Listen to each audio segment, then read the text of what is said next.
سلطان نورالدین کا جب زمانہ تھا، ان کا پائے تخت شام میں تھا، مدینے کے گورنر کوئی اور تھے۔ سلطان نورالدین کہتے میں ایک دن سویا، کہتے مجھے خواب میں مدینے کے چاند کی زیارت نصیب ہوئی، حضور میری خواب میں آئے اور مجھے یوں لگا جیسے مجھے کسی نے فرش سے اٹھا کے عرش پہ بٹھا دیا۔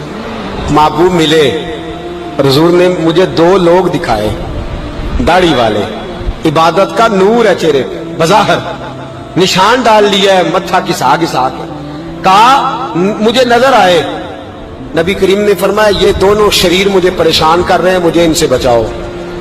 جو نبی وہاں آ کے اطلاع دے سکتے ہیں وہ اپنا دفاع بھی کر سکتے ہیں، اور اللہ تبارک و تعالیٰ اپنے نبی کی مدد کے لیے فرشتے بھی بھیج دیتا ہے۔ حضور با اختیار ہے، لیکن حضور امت سے کام لینا چاہتے ہیں۔ نبی پاک امت سے بولے تو صحیح، ہم دینا بھی چاہتے ہیں کہ نہیں؟ حضور امت سے کام، یہ امت کی ڈیوٹی ہے، وہ نکلے حفاظت کرے، ورنہ اللہ تبارک و تعالیٰ نے اپنے نبی کو با اختیار، اللہ تو 5,000 فرشتے بدر میں نازل کر رہا ہے اپنے نبی کی مدد کے لیے۔ تو اللہ کے حبیب نے فرمایا سلطان خوش ہو گئے، کہتے اٹھا، بڑے تحفے، بڑے تحائف، بڑا کچھ اکٹھا کیا، بڑا لمبا لشکر تیار کیا، 16 دن کا مسلسل سفر کر کے مدینے پہنچا۔ گورنر مدینہ کو کہا کہ سارے مدینے والوں کے لیے میں تحفے لایا ہوں، سب کو بلاؤ۔ یہ توجہ کرنی ہے آپ نے، اس واقعے کے پہلو میں ہر چیز آ جائے گی، ہر چیز۔ بلایا، سارے مدینے کے لوگ آئے تحفے لینے، سب کو تحفے دیے۔ سلطان نے پوچھا کو رہ تو نہیں گیا؟ انہوں نے کہا جی 2 حاجی نمازی رہ گئے۔ کون؟ 2 بہت بڑے مجاہد رہ گئے، بہت بڑے مجاہد، جہاد ہی جہاد، بہت بڑے سپہ سالار مجاہد 2 رہ گئے، حاجی نمازی پرہیزگار صوفی رہ گئے 2۔ کون سے؟ انہوں نے کہا کسی اور علاقے سے آئے ہیں، داڑھی بھی زیادہ ہے، سارا دن نماز پڑھتے ہیں، ساری رات جو ہے وہ عبادت میں رہتے ہیں، روزہ رکھتے ہیں، بس زور کے بعد حجرے سے نکلتے ہیں، صرف زور کے بعد۔ بڑے بولے بالے، بڑے اللہ والے۔ ریاض آپ کو بس میں نے وہ شعر پڑھنا چھوڑ دیا ہے، میرے ساتھی کہتے ہیں کہ کم پڑھا کریں، کچھ ساتھی کہتے ہیں نہیں اتنا نہیں ہونا چاہیے، لیکن بابا صاحب تو کہہ گئے نا، ان کو تو نہیں نا کوئی روک سکتا کہ آج بھی کیتی جاندے ہو تے لو بھی پیتی جاندے ہو، ہے نا جی؟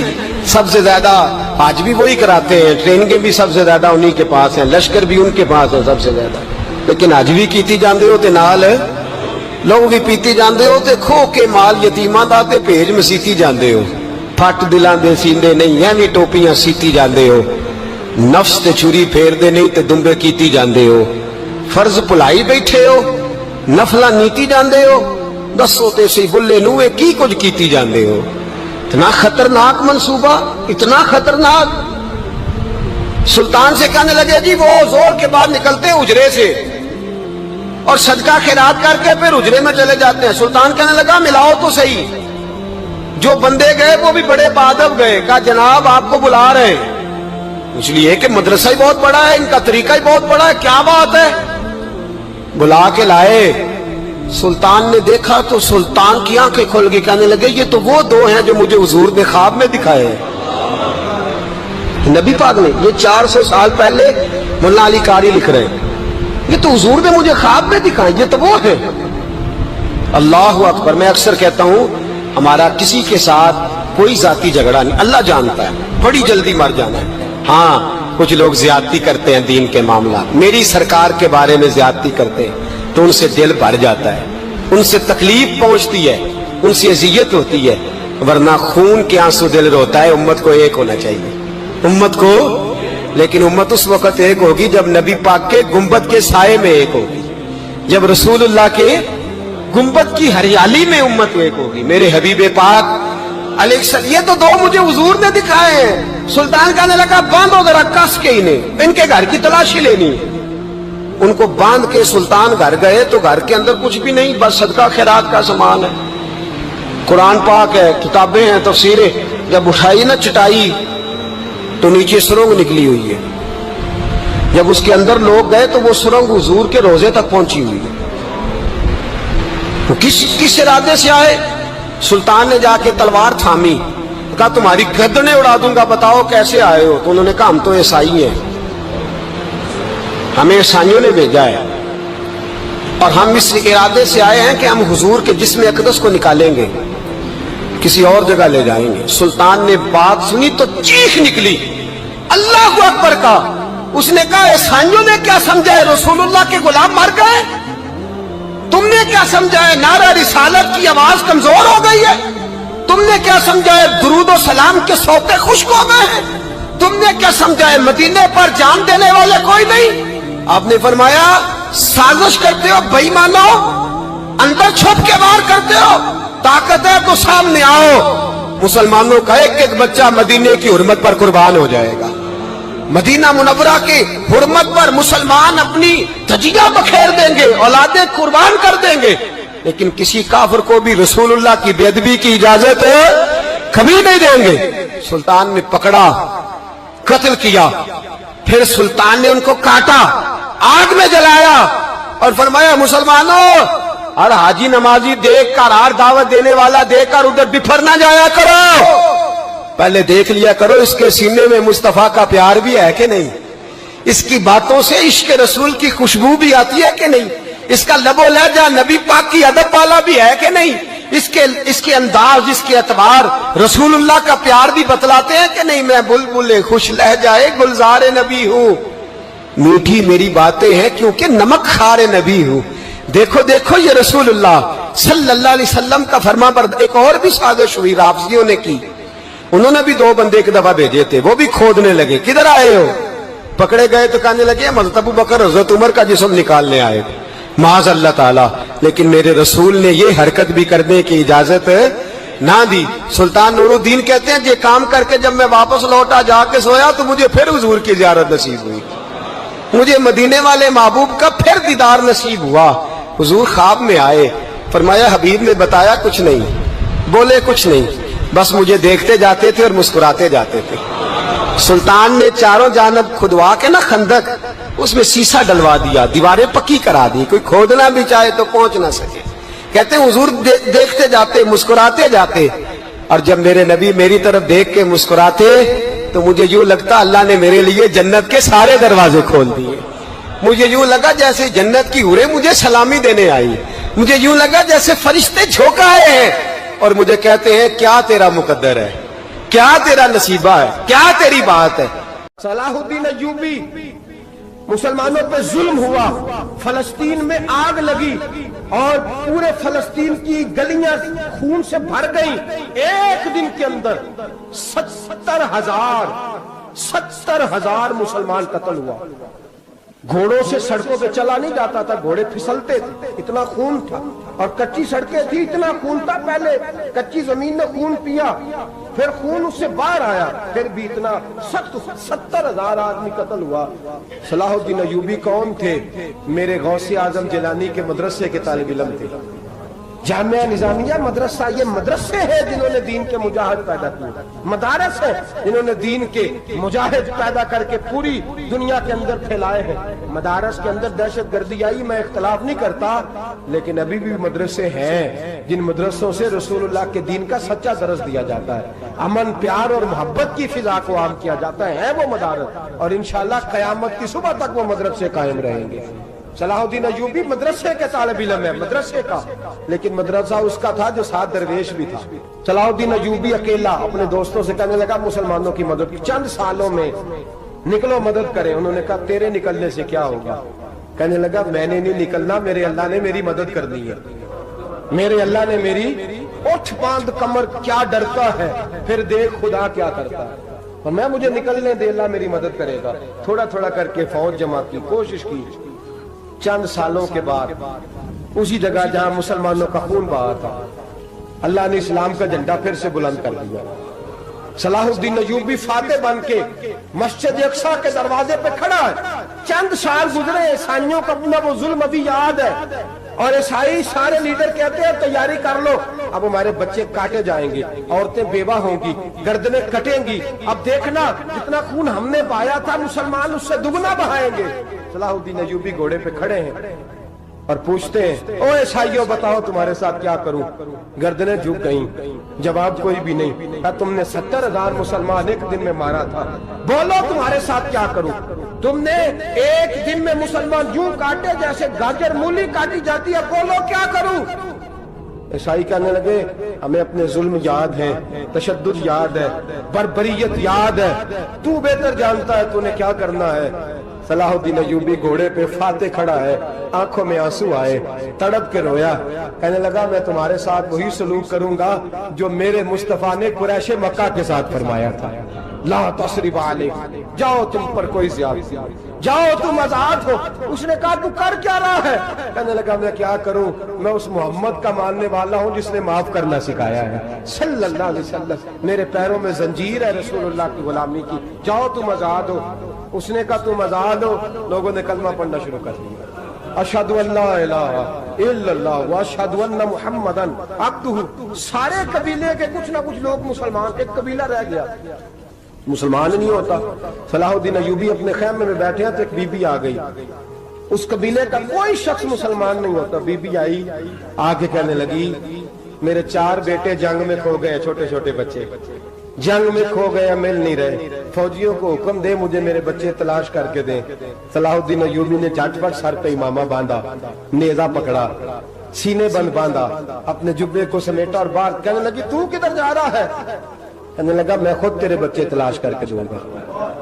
صلاح الدین چند سپاہی ساتھ گلی گلی نکلے، گلی گلی فجر کے نکلے، اثر ہو گئی، تھک گئے، 2 نمازیں صحرا میں پڑھی، جنگل کے اندر پہنچے تو ایک کونے میں 4 بچے ایک جگہ ڈرے اور سہمے ہوئے بیٹھے ملے۔ صلاح الدین ایوبی اٹھا کے لائے، ماں کو کہنے لگے تیرے بچے ہیں، نکلا اس لیے تھا کہ میرے نبی نے فرمایا بچے جدا ہوں تو ماں کو درد بڑا ہوتا ہے، اور میرے رسول نے فرمایا تھا جب جنگ کرنے جاؤ تو کھیت برباد نہ کرنا، فصلیں تباہ نہ کرنا، بچوں کو ماں سے جدا نہ کرنا۔ فرمایا میں سوچ رہا تھا تیرے بچے کہیں میری وجہ سے جدا ہو گئے تو مصطفیٰ کو جواب کیا دینا؟ فرمایا تیرے بچے ڈھونڈ کے لایا ہوں۔ بچے ماں کے پاس آنے لگے تو ماں نے بڑے بیٹے کے منہ پہ تھپڑ مارا، کہتا ہے اماں کیا ہوا؟ کہنے لگے تو نے سنا نہیں کہ دشمن کے بچوں کی اتنی حفاظت کرتا ہے، میرے پاس نہ جا، اس کے قدموں میں بیٹھ جا۔ جس نبی کے غلام اتنے سچے ہیں وہ نبی کتنا سچا ہوگا، جس نبی کے نوکر اتنے کھڑے ہیں وہ نبی کتنا کھڑا ہوگا، جا کے کلمہ پڑھ لے۔ مسلمانوں کی نا ایک تعداد لڑتے لڑتے لڑتے لڑتے دور چلے گئی، تاتاریوں نے قید کر لیا، 4 مسلمان تھے، تبلیغ کرنے گئے، جنگ کرنے گئے، جہاد کرتے کرتے کافروں سے لڑتے لڑتے تاتاری قوم میں چلے گئے، وہاں قید کر لیے گئے تو سزائے موت کا حکم ہوا۔ 4 بزرگ تھے، سزائے موت کا حکم ہوا تو تاتاری بادشاہ جو تھا وہ بڑا خلاف تھا، بڑا سخت مخالف تھا مسلمانوں کے۔ اس نے کہا کہ ان کو جب پھانسی دینا نا مسلمانوں کو تو میرے سامنے دینا۔ اب 4 عالم ہیں، 4 صوفی ہیں، سفید داڑیاں، سر پہ امامے، پھانسی کا وقت آیا تو جو پھانسی گھاٹ ہے وہ ایک ہے، چاروں کو اکٹھے پھانسی نہیں ہو سکتی۔ ایک کو کہا کہ ایک ایک کر کے ان کو پھانسی دو۔ جب پھانسی کا وقت آیا نا تو جو سب سے پیچھے صوفی تھے وہ دوڑ کے آگے آئے، کہنے لگے بادشاہ پہلی باری میری لگا، پہلی۔ اب بادشاہ نے کہا ٹھیک ہے اسے لٹکا دو۔ وہ قریب آئے تو دوسرے دوڑ آئے، کہنے لگے نہیں پہلی باری میں نے زیادہ کافر قتل کیے، میرا بڑا جرم ہے، مجھے پہلے سزا دو۔ ان کو پھانسی دینے لگے تو تیسرے آ گئے، کہنے لگے نہیں یہ تو میرا قتل کرتا تھا، رستے میں بتایا کرتا تھا، ڈھونڈ کے میں بتلاتا تھا کہ یہاں زیادہ تعداد ہے، مجھے پہلے پھانسی دو۔ تیسرے کے ساتھ بات ہو رہی تھی تو چوتھا دوڑا آیا، کہنے لگا یہ رستے بتاتا تھا، یہ تبلیغ کرتا تھا، یہ سارا کچھ کرتا تھا، لیکن کہا یہ کہتے تھے چلو واپس چلتے ہیں، میں جانے نہیں دیتا تھا، میں کہتا تھا اور کافر مارنے اور علاقے فتح کرنے، میرا جرم بڑا ہے، مجھے پہلے پھانسی دو۔ بادشاہ کہنے لگا مجھے 35 سال ہو گئے حکومت کرتے، بڑی دنیا کو پھانسی دی ہے، لوگ تو ایک دوسرے کو دھکے دیتے ہیں کہ پہلے تو جا پہلے تو جا، اور تم کیسی قوم ہو کہ ایک دوسرے پہ قربان ہو رہے ہو۔ کہنے لگا تم ایک باپ کی اولاد ہو، جاگ رہے آپ لوگ؟ تاتاری بادشاہ، کافر بادشاہ، اسلام کی مخالفت کرتے ہیں، ایک باپ کی اولاد ہو کا نہیں، ایک قبیلے کے رہنے والے ہو کا نہیں، ایک ملک کے رہنے والے ہو نہیں۔ اس نے کہا رشتہ کیا ہے تمہارا، رشتہ کیا ہے؟ تو بول کے کہنے لگے خدا ایک ہے، نبی ایک ہے، خدا ایک ہے اور نبی منفرد ایک ہے، اس قوم کی نقصان بھی ایک ہی سب کا نبی، اللہ بھی، قرآن بھی ایک، کیا ہی اچھا تھا ہوتے اگر مسلمان بھی ایک، یوں تو سید بھی ہو، مرزا بھی ہو، افغان بھی ہو، تم سبھی کچھ ہو بتاؤ کہ مسلمان بھی ہو۔ فرمایا ہمارا اللہ ایک ہے، نبی ایک ہے، تو کہا پھر ایک دوسرے پہ جان کیوں دیتے ہو؟ فرمایا ہمارے نبی نے ہمیں بھائی بھائی بنا دیا ہے، بھائی کا دل نہیں کرتا اس کی آنکھوں کے سامنے بھائی چلا جائے، ہمارا دل نہیں کرتا پہلے مجھے دے پہلے مجھے دے۔ بادشاہ کہنے لگا تمہارا جذبہ مجھے متاثر کر گیا، جاؤ میں تم چاروں کو آزاد کرتا ہوں، تمہیں آزاد کرتا ہوں۔ میرے دوستو یہ رنگ تھا، دیکھیں نا، یہ اس دھرتی نے نظام دیکھا ہے نا، اس فلک میں پہلی بار دیکھا، اس زمین نے پہلی بار، اور میرے حضرت صاحب فرمایا کرتے تھے زمین تڑپ کے روئی، اس نے پہلی دفعہ دیکھا۔ احد کا میدان ہے، 3 صحابہ تپتی ہوئی زمین پہ زخموں سے چور چور پڑے ہیں۔ حضرت انس بن نضر رضی اللہ تعالیٰ عنہ پانی کا پیالہ لے کے پہنچے، ایک زخمی سے کہا تجھے پانی پلانا ہے، تو کہنے لگا میرے زخم تھوڑے ہیں، وہ جو ساتھ پڑا اس کے زخم گہرے ہیں، پہلے اسے پانی پلا دے، جا اسے دے دے۔ اس کے پاس پہنچے تو وہ کہنے لگا وہ مجھ سے پہلے گرا تھا، اس کا زخم زیادہ گہرا ہے، اسے پانی پلا۔ تیسرے کے پاس گئے تو کہنے لگا چوتھا تڑپ زیادہ رہا ہے، اس کی عمر زیادہ ہے، میں تو جوان ہوں برداشت کر لوں، بڑھاپے کی وجہ سے نڈھال ہو گیا ہے، پہلے اسے پانی پلا۔ چوتھا کہنے لگا 5ویں کے پاس جا، 5واں کہنے لگا 6 کے پاس جا۔ حضرت انس بن نضر کہتے میں رو پڑا، میں نے کہا محمد کے غلاموں، رسول نے تمہیں کیسا جذبہ دے دیا ہے، زبانیں پیاس سے باہر ہے لیکن تمہاری اخوت مرتے دم تک قائم ہے۔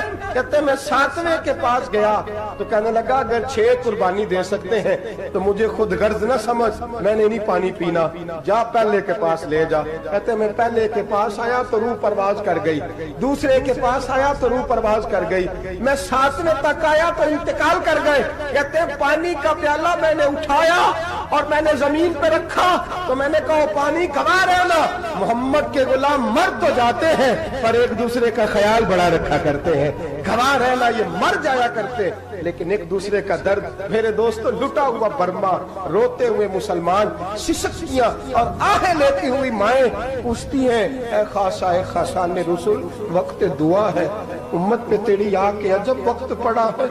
وہ دین جو بڑی شان سے نکلا تھا وطن سے، پردیس میں وہ دین آج غریب الغربا ہے، فریاد ہے اے کشتی امت کے نگہباں، بیڑا یہ تباہی کے قریب آن لگا ہے۔ اور کیا خوبصورت جملے کہے تھے کہ نبی پاک صلی اللہ علیہ وسلم نے، حضور نے فرمایا تھا میرا مومن ایک جان کی طرح ہوتا ہے، ایک جان کی طرح ہوتا ہے، ایک کو تکلیف ہو جسم کے ایک حصے کو سارا حصہ پریشان ہوتا ہے، فرمایا یہ ایک مکان کی طرح ہے، ایک اینٹ دوسری اینٹ کو مضبوط کرتی ہے، فرمایا یہ مضبوط لوگ ہیں، یہ مضبوط لوگ۔ حضرت عمر فاروق کا زمانہ ہے، ایک آدمی نے سیری بھیج دی ایک گھر میں بطور تحفہ، قحط کا زمانہ تھا، گوشت ملتا نہیں تھا، جانور، ایک آدمی نے سیری بھیج دی ایک آدمی کے گھر میں۔ اس نے کیا کیا، اس نے اپنی بیوی سے کہا ہماری تو خیر ہے، ساتھ والا پڑوسی زیادہ غریب ہے، ادھر نہ بھیج دے، یہاں گندم امیر شہر کی ہوتی رہی خراب اور بچی کسی فقیر کی فاقوں سے مر گئی، کہا ساتھ والے پڑوسی کے گھر سے میں کئی دنوں سے بھوک کی آوازیں وہاں بھیج دے۔ اس کے گھر گئی تو اس کی بیوی شوہر کو مشورہ دیتی ہے، کہتی ہے میرے بچے تو دلیر ہے، ساتھ والے کے چھوٹے ہیں، وہ گزارا نہیں، ادھر نہ بھیج دے۔ ادھر گئی، ایک روایت ہے 7 گھر، ایک روایت ہے 21 گھر، 21 گھروں میں گھومتی ہوئی وہ سری پھر پہلے کے گھر میں آ گئی، اور پہلا صحابی کہنے لگا صرف تو نے ہی محمد کا کلمہ نہیں پڑھا، باقی 20 نے بھی پڑھا ہوا ہے، صرف تو نے ہی رسول اللہ سے یہ درس نہیں لیا، باقیوں نے بھی لیا ہے، اور صرف تیرے اندر ہی جذبہ اظہار نہیں، تو ہی صرف مسلمانوں سے پیار نہیں کرتی، سارے ہی پیار کرتے ہیں۔ وہ سری پھر آ گئی، اب کیا کرنا ہے، اب کیا کرنا ہے؟ تو امام نبوی نے لکھا ہے، وہ کہنے لگی کرنا کیا ہے، پکاؤں گی میں اور کھائیں گے 21 گھر، پھر بھی اکیلے نہیں کھائیں گے، پکاؤں گی میں اور کھائیں گے 21 گھروں کے مطابق شوربہ پکا، اور پھر برتن میں ڈال کے وہ بی بی ایک گھر کا دروازہ کھٹکھٹاتی ہے، کہتی ہے مصطفیٰ کے غلاموں نکلو باہر اور کھاؤ، اس لیے کہ جس نبی نے مجھے پیار کا حکم دیا اسی نے تمہیں بھی پیار کرنا سکھایا ہے، یہ رنگ چشم فلک نے سکھایا ہے۔